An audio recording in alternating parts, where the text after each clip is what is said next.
नमस्कार, मैं हूं आपके साथ मैत्री और आप देख रहे हैं हमारा खास शो राग बिहारी। आज हम बात करेंगे बिहार की नई सत्ता, नए सीएम और उससे उठते कई बड़े सवालों की। सम्राट चौधरी के मुख्यमंत्री बनने के बाद बीजेपी के अंदर क्या सब ठीक है या फिर मिसिंग लीडर्स, लो की ओथ सेरेमनी और नरेंद्र मोदी का देर से बधाई देना जैसे सिग्नल्स कुछ और कहानी बता रहे हैं। क्या ये सिर्फ परसेप्शन है या अंदर ही अंदर गुटबाजी शुरू हो चुकी है? विजय सिन्हा का कमांडर के ऑर्डर वाला बयान क्या ये इशारा करता है?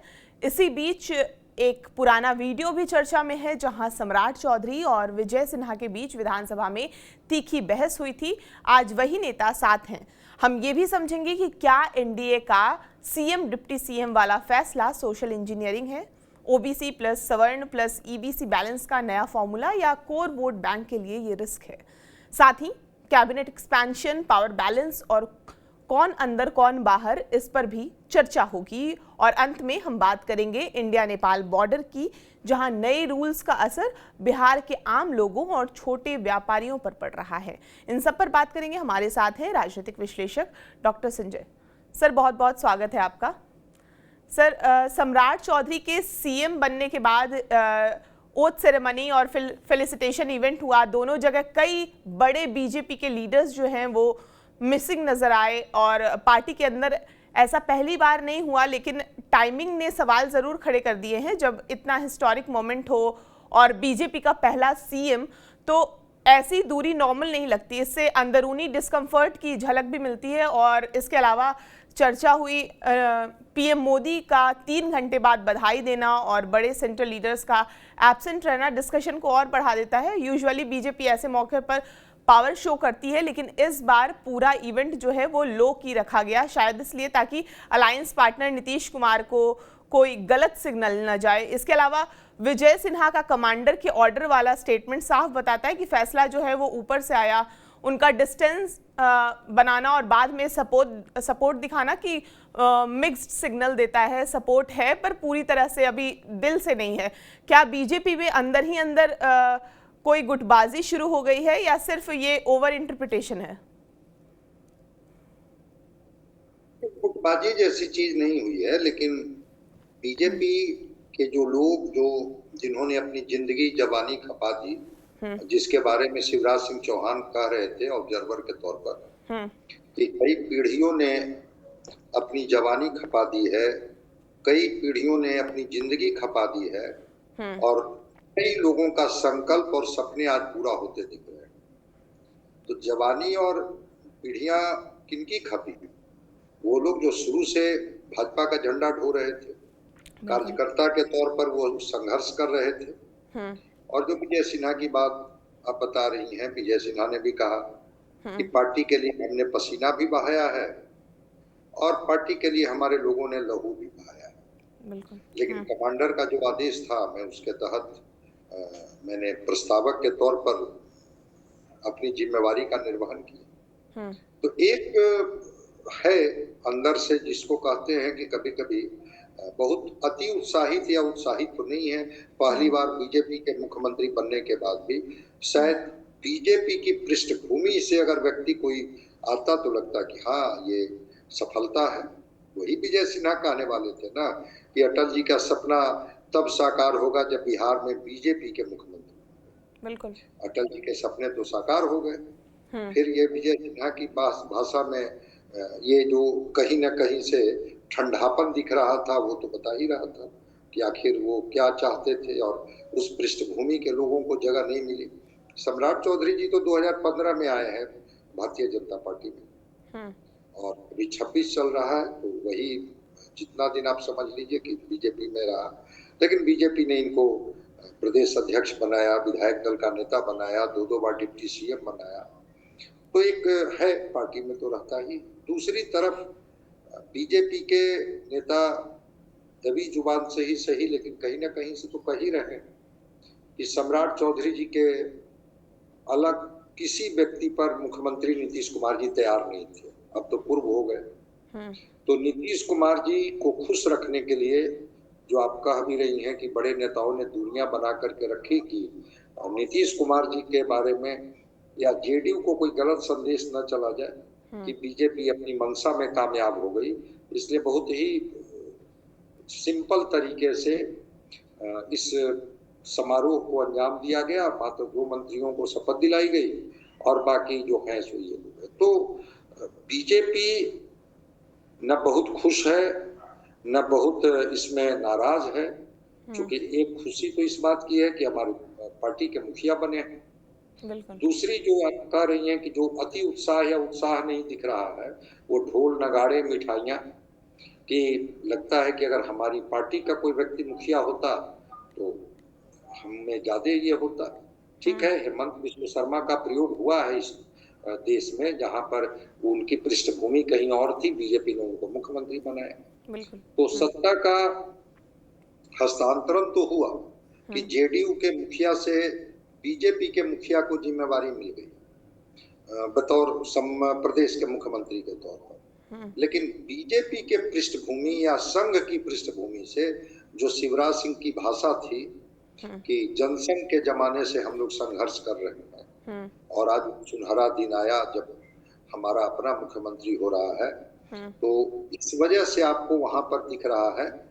अब रह गई बात की आकांक्षा, महत्वाकांक्षा तो सबकी होती ही है कि सब लोग चाहते हैं कि हम शिखर पर जाए। विजय सिन्हा तो इनके साथ डिप्टी सीएम ही थे, सम्राट चौधरी जी से पहले से वो राजनीति बीजेपी में कर रहे हैं और कई बार एमएलए जीत करके आए हैं बीजेपी कोटे से, मंत्री रहे, स्पीकर रहे, विपक्ष के नेता रहे, डिप्टी सीएम रहे।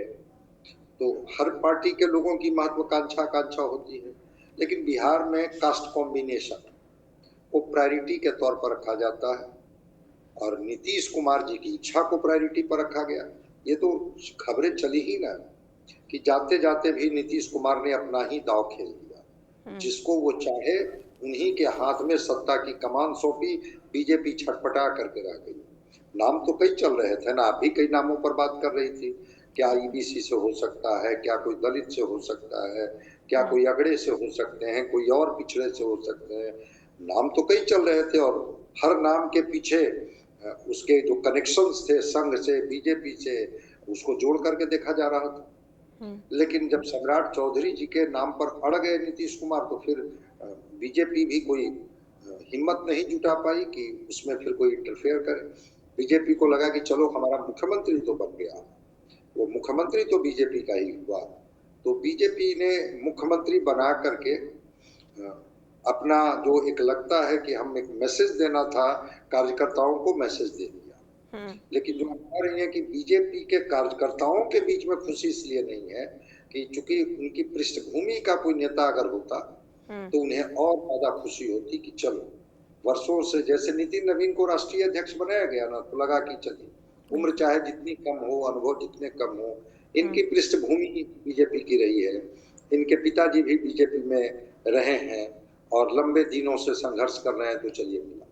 सम्राट चौधरी जी को बीजेपी ने इसलिए प्रमोट किया कि कास्ट का कॉम्बिनेशन सूट करता है, कुशवाहा समाज से वो आते हैं।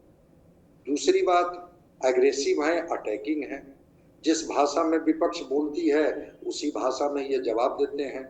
चाहे भारतीय जनता पार्टी को जवाब दिलवाना हो नीतीश कुमार को जब ये इंडिया गठबंधन के साथ थे, या भारतीय जनता पार्टी को जवाब दिलवाना हो तेजस्वी को, तो सम्राट जी की भी भाषा उसी भाषा में बोलते हैं। इस वजह से मैं मानता हूं कि ऐसा कुछ नहीं है कि कहीं कोई नाराजगी है, लेकिन हाँ कोई अति उत्साह नहीं। अब इसके दो मायने हैं, एक तो कि नीतीश कुमार जी को कोई टीजिंग ना लगे कि नीतीश कुमार जी को हटाने के लिए अति उत्साह में ये लोग ढोल नगाड़े बजा रहे हैं, मतलब कि अपने जो विपक्ष आरोप लगाते रहिए कि अपने अलायंस पार्टनर को दरकिनार कर देते हैं, सत्ता पर काबिज हो जाते हैं। और दूसरी बात ये कि जो पृष्ठभूमि है, वो पृष्ठभूमि को लेकर के भी इनके मन में ये बात है कि वो पृष्ठभूमि जो है वो 15 से इनकी शुरू हुई है, तो इस वजह से भी इनके मन में ये बात है। इसको दोनों चीजों को अगर हम क्लब करके देखें तो अभी सामान्य तरीके से अभी ये चीजें चलेंगी, कुछ दिन के बाद देखते हैं और रिएक्शंस कुछ आते हैं तो फिर हम लोग उस पर बात करेंगे। बिल्कुल सर, बीजेपी में जिस तरह से गुटबाजी की खबर या अंदर खाने जो नाराजगी की खबर है, उसके बाद से कल से एक वीडियो वायरल हो रहा है जिसमें सम्राट चौधरी और विजय सिन्हा के बीच 17 मार्च 2021 को बिहार विधानसभा में बहस के दौरान व्याकुल शब्द को लेकर तीखी जुबानी टकरार हुई थी और चर्चा के दौरान विजय सिन्हा ने व्याकुल शब्द का इस्तेमाल किया, जिस पर सम्राट चौधरी ने आपत्ति जताते हुए कहा कि बहुत व्याकुल नहीं होना है, आप इस शब्द को वापस लीजिए। इसके बाद माहौल जो है वो गर्मा गया था, दोनों के बीच बहस तेज हो गई, मामला इतना बढ़ा कि सदन में असहज स्थिति बन गई, जिसके बाद सम्राट चौधरी ने अपने व्यवहार के लिए माफी भी मांगी थी। अब वही दोनों नेता साथ नजर आ रहे हैं। इसके बाद कई तरह की बातें चल रही है। सम्राट चौधरी अब सीएम बन चुके हैं, विजय सिन्हा ने ही उनके नाम का प्रस्ताव रखा, तो ऐसे में सोशल मीडिया पर काफी लोग इस वीडियो को शेयर कर रहे हैं और ये पूछ रहे हैं कि क्या राजनीति में मतभेद सिर्फ वक्त के साथ खत्म हो जाते हैं क्या? किस तरह से इस वीडियो को देखा जा रहा है? मतभेद तो खत्म हो ही जाते हैं ना। सम्राट चौधरी जी ने मुरेठा बांधा था किसके लिए? नीतीश कुमार जी के लिए, कि जब तक इनको हम सत्ता से बेदखल नहीं कर देंगे तब तक हम ये पगड़ी नहीं खोलेंगे। और वो सरयू में जा करके पगड़ी भी रखा है, अब बाल भी छिलवा लिए। तो राजनीति में कोई अस्थायी दोस्ती और दुश्मनी होती है क्या? यही नीतीश कुमार सम्राट चौधरी जी को मुख्यमंत्री बनाने में भूमिका अदा की है। जिस सम्राट चौधरी ने संकल्प लिया था कि किसी भी कीमत पर हम इन्हें मुख्यमंत्री से हटा करके ही दम लेंगे। विजय सिन्हा वाली बात भी आप सही कह रही हैं, वो स्पीकर थे उस समय विजय सिन्हा, और कह रहे थे कि आपके सवाल के जवाब आए नहीं हैं। बतौर मंत्री उनसे सवाल पूछा गया था सदन में, विजय सिन्हा ने कहा कि अभी तक तो आपके सवाल के उत्तर आए नहीं हैं। सम्राट चौधरी कह रहे थे कि नहीं मैं दे दिया हूँ। फिर विजय सिन्हा ने कहा कि अगर देते तो मेरे पास आ जाता इसका उत्तर। तो इसी पर सम्राट चौधरी जी की अपनी भाषा है कि ज्यादा व्याकुल मत होइए। मैं मानता हूँ कि ये विजय सिन्हा का नहीं, एक सदन के चेयर का अपमान था। सदन का जो भी व्यक्ति स्पीकर की कुर्सी पर बैठेगा, उसको कोई सदस्य, कोई मंत्री अगर कहें कि, क्योंकि सदन का कस्टोडियन स्पीकर होता है, और स्पीकर की तरफ उंगली उठा के कोई कहे कि व्याकुल मत होइए, तो ये मैं मानता हूं कि संसदीय गरिमा के अनुकूल। तो इसलिए सम्राट चौधरी जी की जो भी भाषा थी वो उनकी भाषा थी, लेकिन स्पीकर के कुर्सी पर जिन व्यक्ति को भी बीजेपी ने बैठा रखी थी, उस चेयर का तो रेस्पेक्ट होना चाहिए, और वो चेयर का रेस्पेक्ट अगर होता तो इस तरह के दृश्य बाहर नहीं आते, आज वो वीडियो वायरल नहीं होता। और विजय सिन्हा की जहां तक बात है, तो विजय सिन्हा का अपने आप में कोई अस्तित्व तो है नहीं। विजय सिन्हा को पार्टी मंत्री बनाए, मुख्यमंत्री बनाए, डिप्टी सीएम बनाए, स्पीकर बनाए, वो तो पार्टी बनाती है। आज पार्टी ने निर्णय लिया कि सम्राट चौधरी को बनाना है, सम्राट चौधरी। तो राजनीति में कोई अस्थायी दोस्ती दुश्मनी नहीं होती है, वक्त वक्त की बात होती है। कभी उस स्पीकर की कुर्सी पर विजय सिन्हा बैठे हुए थे और सदन में मंत्री के तौर पर सम्राट चौधरी थे, तो वो भी पार्टी का निर्णय था। आज मुख्यमंत्री के तौर पर सम्राट चौधरी जी हैं और विजय सिन्हा मंत्रिमंडल में भी शामिल होंगे कि नहीं होंगे मैं नहीं कह सकता हूं, तो ये मामला इनका विजय सिन्हा का, तो पार्टी निर्णय लेती है। और बिल्कुल आप भी समझती हैं, मैं भी समझता हूँ कि राजनीति में कोई अस्थायी दोस्ती और दुश्मनी नहीं होती है, परिस्थितियां होती हैं, और व्यक्ति परिस्थितियों के अनुसार कभी 2 फीट पीछे जाता है, कभी 2 फुट आगे जाता है। तो वो एक परिस्थिति थी, वो परिस्थिति का जो विजुअल है उस विजुअल को छोड़िए।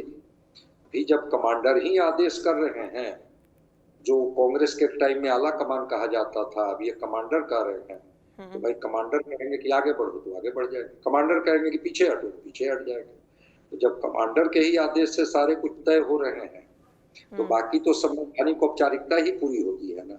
विधायक दल के नेता चुनेंगे, विधायक दल के नेता निर्णय लेंगे, ये सब औपचारिक शब्द है। बाकी तो कमांडर जिस तरह का निर्देश आगे देंगे उस तरह का निर्देश का पालन लोग करेंगे। आपस में कोई अस्थायी दोस्ती दुश्मनी जैसी चीज राजनीति में नहीं होती। बिल्कुल सर, बीजेपी ने सम्राट चौधरी को सीएम बनाकर जिस तरह से कुशवाहा और ओबीसी वोट बैंक साधने की कोशिश की, साथ ही नीतीश कुमार के वोट बैंक को भी छूना चाहती है, लेकिन इससे पारंपरिक जो सवर्ण और वैश्य वोटर हैं वो असहज हो गए हैं। तो क्या बीजेपी अपना कोर वोट बैंक रिस्क में डालकर नया सामाजिक समीकरण बना रही है? क्योंकि बीजेपी के जवाब में ही जेडीयू ने विजय कुमार चौधरी, जो सवर्ण भूमिहार चेहरे के तौर पर देखे जाते हैं, विजेंद्र प्रसाद यादव जो यादव जाति से आते हैं और जिनका आधार पिछड़ा ईबीसी समीकरण से माना जाता है, उनको डिप्टी सीएम बनाकर साफ कर दिया है कि हर सामाजिक वर्ग की हिस्सेदारी तय होगी। यानी सीएम डिप्टी सीएम का पूरा जो ढांचा है एक तरह से ओबीसी प्लस सवर्ण प्लस ईबीसी बैलेंस का मॉडल बन गया है। तो क्या ये जातीय संतुलन जो है वो चुनावी मजबूरी है या स्थिर शासन की रणनीति है, क्या है?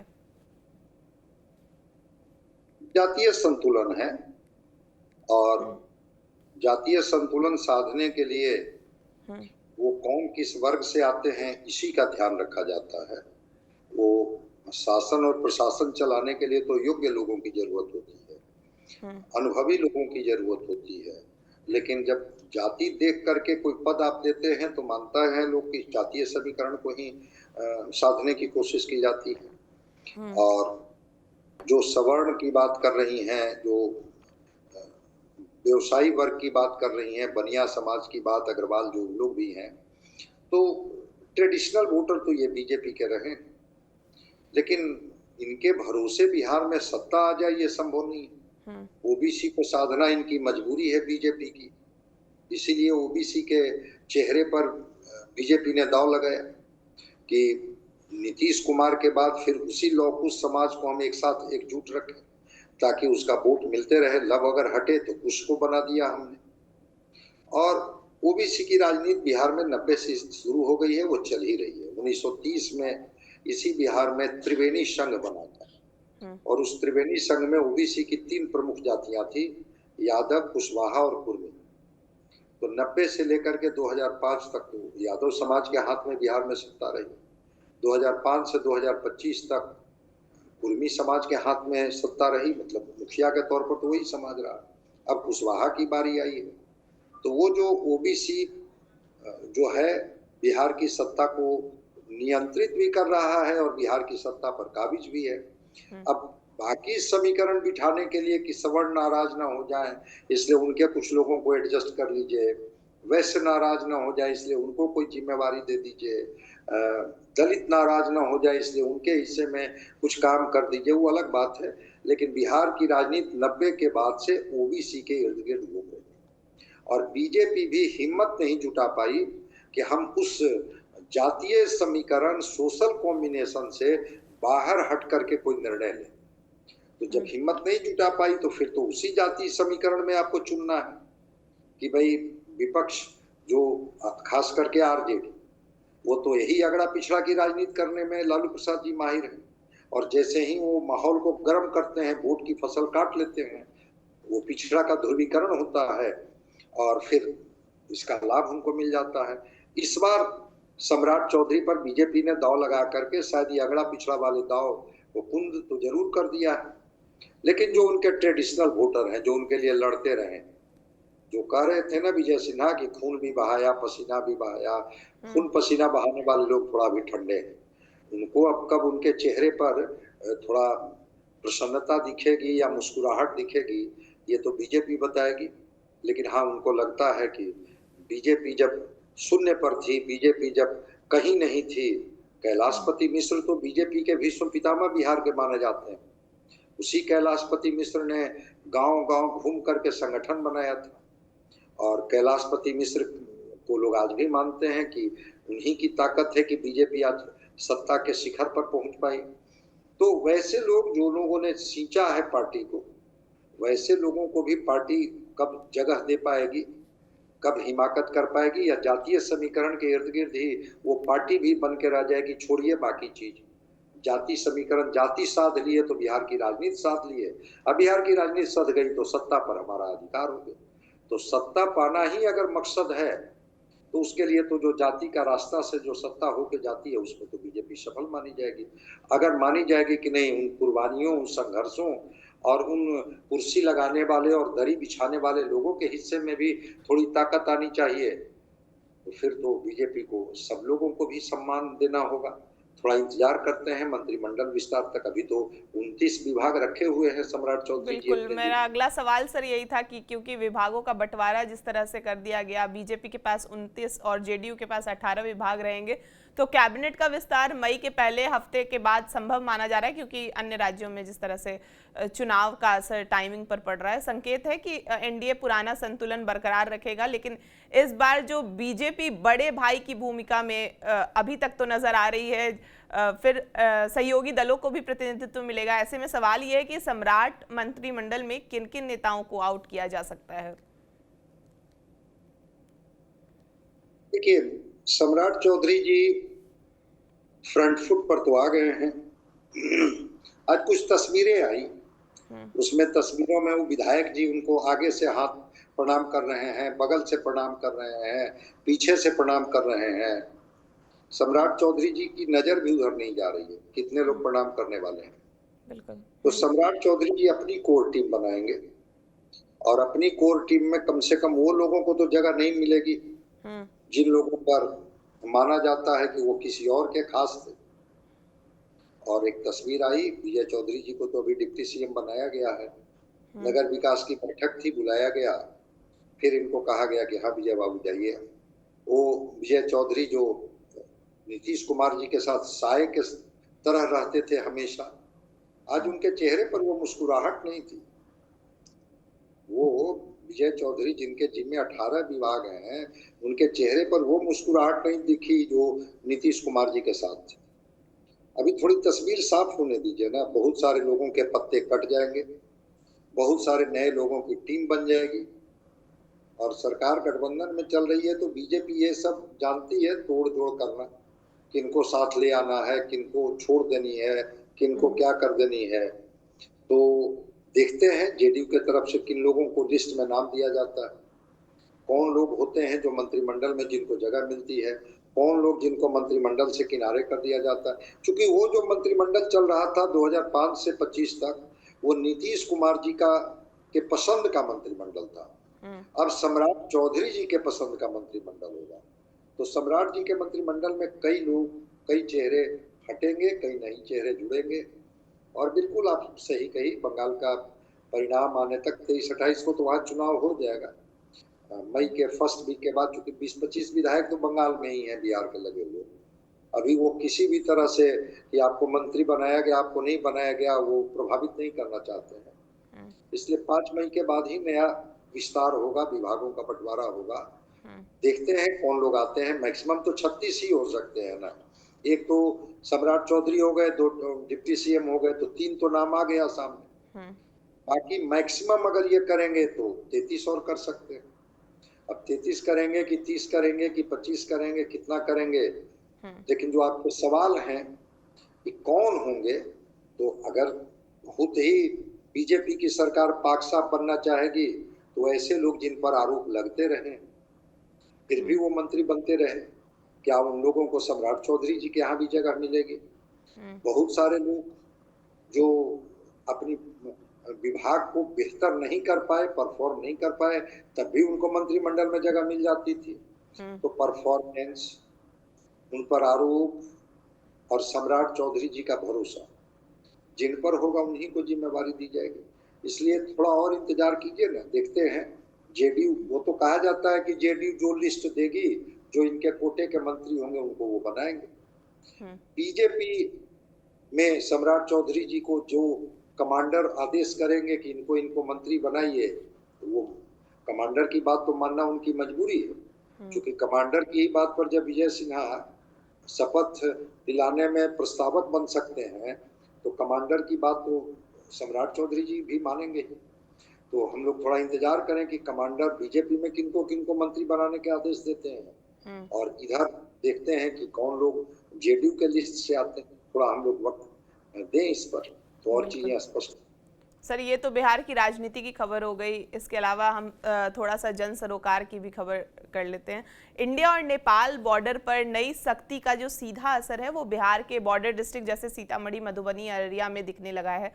नेपाल ने 100 रुपये से ऊपर के सामान पर भंसार यानी कस्टम ड्यूटी लगा दिया है, जिससे डेली शॉपिंग महंगी हो सकती है। वहीं इंडिया की तरफ से नेपाली व्हीकल को पेट्रोल डीजल देने पर रोक लगा दी गई है, क्योंकि प्राइस डिफरेंस की वजह से स्मगलिंग बढ़ रही थी। इसका सबसे ज़्यादा जो इम्पैक्ट है वो बॉर्डर पर रहने वाले कॉमन लोग और छोटे दुकानदारों पर पड़ रहा है, जिनकी डेली लाइफ इससे क्रॉस बॉर्डर ट्रेड पर डिपेंड करती थी। ये कदम जो है वो स्मगलिंग रोकने के लिए है, पर बिहार के बॉर्डर पर रहने वाले लोगों के लिए कैसे ये प्रॉब्लमेटिक साबित हो सकता है? नहीं, बहुत अच्छी बात आपने कही। देखिए, बिहार और नेपाल के बीच में कोई बहुत बड़ी सीमा रेखा नहीं है, मतलब कि कोई बॉर्डर का फेंसिंग या दीवार जैसी कोई चीज नहीं, खुली हुई सीमा है। मतलब इस खेत से उस खेत में लोग चले गए तो नेपाल में चले गए, नेपाल से लोग इधर आ गए, और एक रिश्ता ऐसा रहा है जिसमें कोई बहुत रोक टोक नहीं रहा है। बेटी रोटी का संबंध रहा है नेपाल के साथ।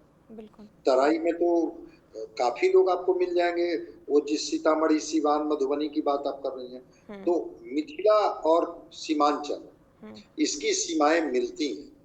वो किशनगंज, अररिया की भी सीमा मिलती है, इधर जो आप मधुबनी, सीतामढ़ी, सुपौल की बात आप कर रही हैं, इसकी सीमा भी मिलती है। तो ये सवाल तो है, तो सुरक्षा के कई कारण है। वो बड़े पैमाने पर इन्फिल्ट्रेशन भी होते हैं, वो नेपाल का लोग इस्तेमाल करके और उस रास्ते से घुसपैठी आते हैं। तो उसको लेकर के किशनगंज में भी सुने हैं कि चौकियां बढ़ाई गई हैं, बीओपी जो बॉर्डर आउटपोस्ट है, जो एसएसबी के जिम्मे होता है, उसको बढ़ाया गया है। फिर बड़े पैमाने पर तस्करी होती है, तस्करों को रोकने के लिए ऐसी कोशिश की गई है। और इसके साथ साथ नकली नोटों का व्यापार होता है, इसको लेकर के भी होता है। लेकिन उसके साथ साथ जो सीमावर्ती गांव हैं, जो सवाल आपके थे, वो सीमावर्ती गांव के लोगों का आना जाना नेपाल के साथ होता था फ्रिक्वेंटली। हर व्यक्ति को अगर आप शक की नजर से देखेंगे, अगर एक एक व्यक्ति को चेक करना शुरू करेंगे, तो बिल्कुल नेपाल के साथ जो संबंध रहा है उसमें थोड़ा उन लोगों को तो कठिनाई होगी। अब वो इतना दूर इधर के मार्केट में आने से अच्छा कि वो बगल में नेपाल के मार्केट में चले जाते हैं, वहां से सामान खरीद के ले आते हैं। तो नेपाल की सरकार, जो भी नई नई सरकार बनी है, उन्होंने तो थोड़ा प्रतिबंधित किया है, और इधर भी सिक्योरिटी को लेकर के थोड़ा अलर्टनेस बढ़ा दिया गया है कि एक मैसेज भी देना होता है कभी कभी कि नहीं, हम सिक्योरिटी के प्रति ये हैं। लेकिन सिक्योरिटी के साथ साथ जो प्रशासनिक व्यवस्था है, वो जो सीमावर्ती गांव है, वहाँ अच्छी सड़क बन जाए, स्कूल बन जाए, मार्केट बन जाए, और वहाँ के लोगों की जो मौलिक जरूरतें हैं वो पूरा हो जाए, तो कोई क्यों नेपाल में जाएगा।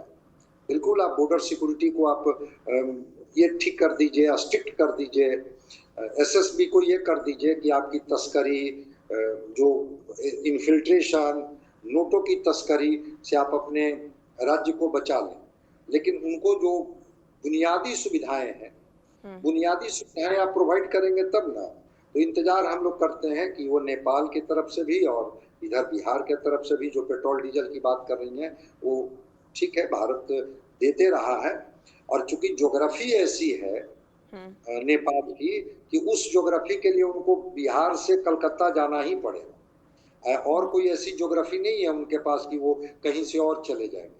उनको आना ही होगा इस रास्ते से, और तभी वो जाके उनको पोर्ट मिलेगा तो वो कलकत्ता में मिलेगा, और कलकत्ता में जो सामान आता है उसको जाने का रास्ता यही से होकर के जाता है। तो अब ज्योग्राफी को तो ना नेपाल बदल सकता है, ना बिहार बदल सकता है। और एक ऐसे अच्छे रिश्ते रहे हैं नेपाल के साथ कि फ्रिक्वेंटली लोग वहां आते जाते रहे हैं। कोई ऐसी फेंसिंग या ये कुछ नहीं है, बस मान लेते हैं कि ये सीमा नेपाल की है, ये सीमा बिहार की है। हम लोग मानते हैं, कई जिलों में लोग आते जाते रहते हैं। लेकिन अगर लगता है कि उसका इस्तेमाल लोग करते हैं गलत लाभ लेने के लिए, तस्करी के लिए, तो फिर तो वहाँ सुरक्षा कड़ी करनी होगी। प्रबंधन में ये करना होगा, न केवल अर्थव्यवस्था को लेकर के बल्कि सुरक्षा को लेकर के भी। कि वो कहा जाता है ना कि वो जो स्लीपर सेल वाले लोग हैं वो नेपाल के रास्ते का ही इस्तेमाल करते हैं, और नेपाल के रास्ते से ही बिहार में प्रवेश करते हैं।